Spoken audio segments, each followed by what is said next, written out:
నమస్కారం. జనసేన పార్టీ అధ్యక్షుడు పవన్ కళ్యాణ్ తెలుగుదేశం పార్టీ అధ్యక్షుడు చంద్రబాబు నాయుడుతో కలిసిపోయారంటూ సాక్షి మీడియా ప్రసారం చేస్తున్నది. అవును, పవన్ కళ్యాణ్ చంద్రబాబు నాయుడు కలిసే పనిచేస్తున్నారని అనే అనుమానం వచ్చేటట్లుగా పచ్చ మీడియా ప్రసారం చేస్తుంది. అది ఎట్లాగంటే పవన్ కళ్యాణ్ చేసే స్పీచ్ని, అతను చేసే మంచి పనులు కానీ, అతని మేనిఫెస్టో కానీ, అతను ప్రజలకు ఏం చేయదలుచుకున్నాడనే అంశాన్ని ఇటు సాక్షి ప్రసారం చేయదు, సాక్షి కవర్ చేయదు, ఇటు పచ్చ మీడియా, తెలుగుదేశం అనుబంధ మీడియా అన్న పచ్చ మీడియా కవర్ చేయదు. కానీ సాక్షి తనను తిట్టే తిట్లు మాత్రమే ప్రసారం చేస్తుంది. అదిగో మమ్మల్ని తిడుతున్నాడో చంద్రబాబు నాయుడు తిడతలేదని. చంద్రబాబు నాయుడు తిడుతున్న విషయాన్ని కూడా కట్ చేసి చూపించదు సాక్షి.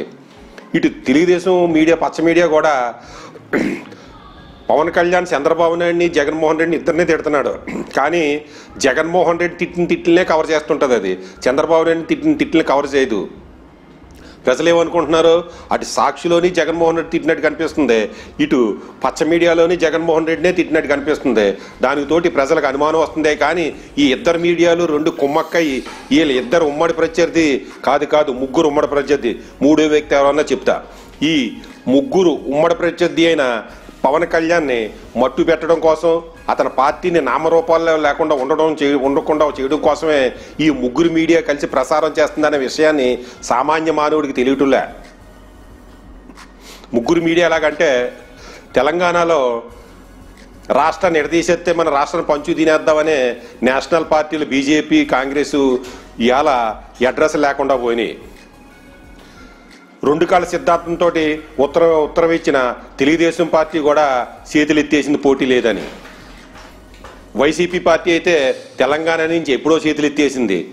అంటే కేసీఆర్ తోటి ఒప్పందం మేరకు చేతులు ఎత్తేసినాయా, లేకపోతే ఇంకోసారికి చేతులు ఎత్తేసినాయా అన్నది మన పచ్చ మీడియా కానీ, వైసీపీ మీడియా కానీ చర్చలు పెట్టవు. ఎందుకంటే వాళ్ళ పార్టీల మీద వాళ్ళు ఎప్పుడు చర్చ పెట్టరు కదా. ఇప్పుడు పవన్ కళ్యాణ్ చంద్రబాబు నాయుడులో కలిసిపోయాడు అంటారే కానీ పవన్ కళ్యాణ్ జగన్మోహన్ రెడ్డి కలిశారన్న చర్చని ఎక్కడ ఇటు పచ్చ మీడియాలో కానీ, అటు సాక్షి మీడియాలో కానీ ఎక్కడ రాదు.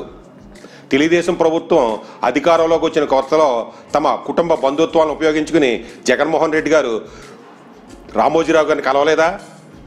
కలిసి ఏం మాట్లాడుకున్నారు ఎప్పుడన్నా బయటికి చెప్పారా?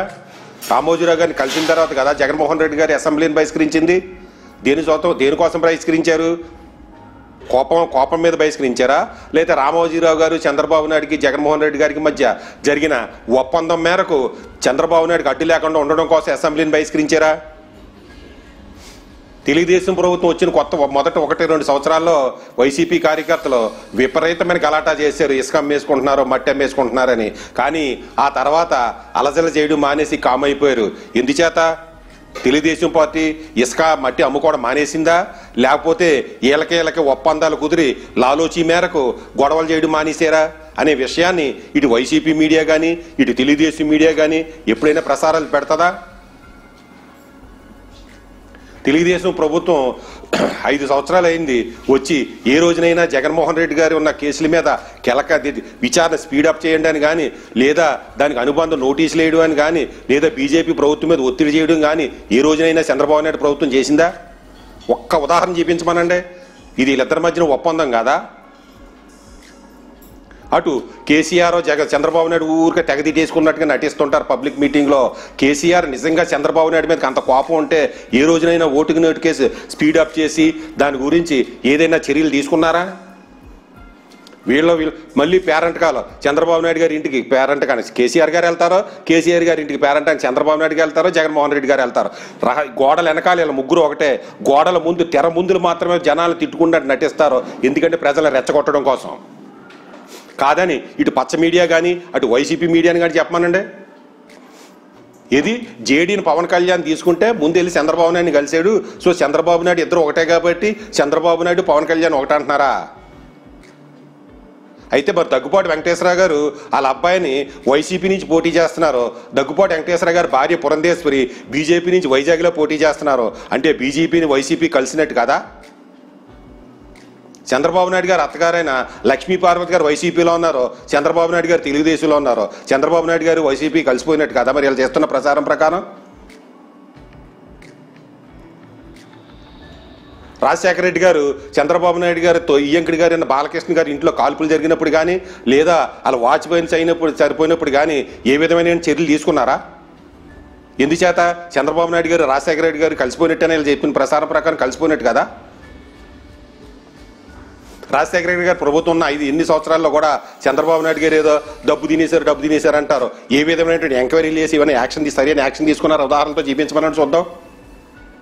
మరి ఇలా చెప్పిన ప్రసారం ప్రకారం రాజశేఖర రెడ్డి గారు చంద్రబాబు నాయుడు గారు కలిసిపోయినట్టు కదా.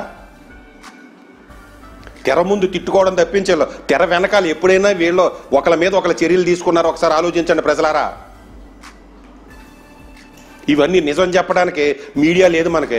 మీడియా ఉన్నదల్లా తెలుగుదేశం పార్టీ అనుబంధంగా ఉన్న ఒక 10-15 ఛానల్లో, సాక్షి మీడియా అనుబంధంగా ఉన్న ఒక అధికారిక ఛానల్లో, మిగిలిన వెబ్సైట్లు.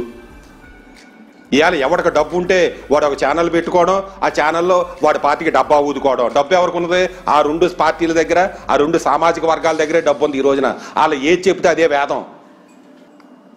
చంద్రబాబు నాయుడు గారు ఎమ్మెల్యేలు అందరినీ వైసీపీలే తీసుకున్నారు. చంద్రబాబు నాయుడుతో మాట్లాడకుండా జగన్మోహన్ రెడ్డి గారు తీసుకున్నారా?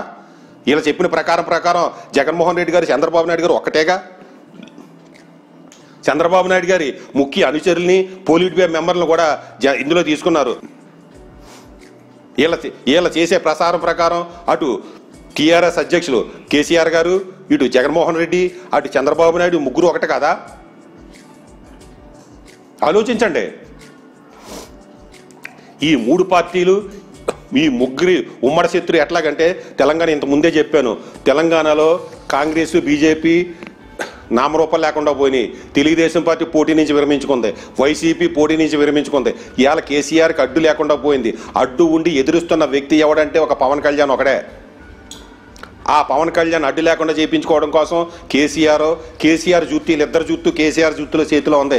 అది నోటుకు నోటు కేసు కావచ్చు, లేదా జగన్మోహన్ రెడ్డి గారి ఆస్తులు హైదరాబాద్లో ఉన్న ఆస్తుల వల్ల కావచ్చు, లేదా మరో విధమైన వేరే విధమైన ఒప్పందాలు కావచ్చు. వీళ్ళ ముగ్గురు కలిపి కామన ప్రత్యర్థి అయిన జనసేనను మట్టు పెట్టడం కోసమే ఈ విష ప్రసారాలు చేస్తున్నారన్నది గ్రహించండి.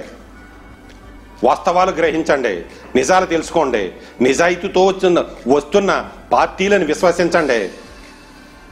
వాస్తవాలు తెలుసుకుని సరైన నిర్ణయం తీసుకుంటారని ఆశిస్తూ జై హింద్.